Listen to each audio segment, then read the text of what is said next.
சம்மருக்கு கிடைக்கிற மாங்காய் வச்சு பார்த்தீங்கன்னா நிறைய டிஷ்ஷஸ் வந்து ட்ரை பண்ணலாம். இன்றைக்கி வந்து பார்த்தீங்கன்னா நம்ம ரொம்ப சிம்பிளான ஒரு ரெசிபி வந்து ட்ரை பண்ண போகிறோம். மாங்காய் வச்சு ஒரு ரைஸ் எப்படி பண்ண பார்க்கலாம் வாங்க. மாங்காய் வந்து பார்த்தீங்கன்னா நல்லா வாஷ் பண்ணிட்டு நல்லா கிரேட் பண்ணிக்கோங்க. கிரேட் பண்ணிவிட்டு ஒரு பேனில் வந்து பார்த்தீங்கன்னா கொஞ்சமாக ஆட் பண்ணிட்டு ஒரு டேபிள் ஸ்பூன் இருக்குது கடுகு, 2 டேபிள் ஸ்பூனுக்கு கடலைப்பருப்பு, 2 டேபிள் ஸ்பூன் இருக்குது நிலக்கடலை, அதையும் ஆட் பண்ணிக்கோங்க. அதை ஆட் பண்ணி நல்லா வதக்கி விட்டுட்டு ஒரு துண்டலுக்கு இஞ்சியை நல்லா திருவிட்டு ஆட் பண்ணிக்கோங்க. கொஞ்சமாக மஞ்சள் தூள், 4-5 பச்சை மிளகாய். இதுக்கு காஞ்ச மிளகாய் ஆட் பண்ணுறதை விட நீங்கள் பச்சை மிளகாய் ஆட் பண்ணும்போது அது டேஸ்ட் வந்து ரொம்ப நல்லாயிருக்கும் உங்களுக்கு.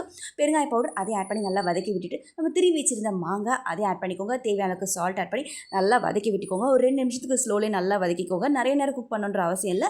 மாங்காய் வந்து பார்த்திங்கன்னா உங்களுக்கு சீக்கிரமாகவே குக் ஆகிடும். உங்களுக்கு இந்த வதக்கினது வந்து பார்த்திங்கன்னா நீங்கள் ஃப்ரிட்ஜில் வச்சு நீங்கள் 2 டேஸ் கூட நீங்கள் ஸ்டோர் பண்ணி சாப்பிடலாம். உங்களுக்கு எப்போ வேணாலும் நீங்கள் ரைஸ் ஆட் பண்ணி மிக்ஸ் பண்ணி கூட சாப்பிடலாம். உங்களுக்கு நல்லா ஆறினதுக்கப்புறமா வடித்த சாதத்தை நல்லா ஆற வச்சுட்டு அதையும் ஆட் பண்ணி தேவையான சால்ட் ஆட் பண்ணி நல்லா மிக்ஸ் பண்ணிவிட்டு இதுக்கு வந்து பார்த்திங்கன்னா நீங்கள் உருளைக்கிழங்கு இல்லை எக்கு இதெல்லாம் வச்சு சாப்பிட்டீங்கன்னா ரொம்ப ரொம்ப அட்டகாசமாக இருக்கும். இது குயிக்காகவும் ரெடி பண்ணி சாப்பிட்லாம். ட்ரை பண்ணி பாருங்கள். சுவைக்கான தேடல் தொடரட்டும்.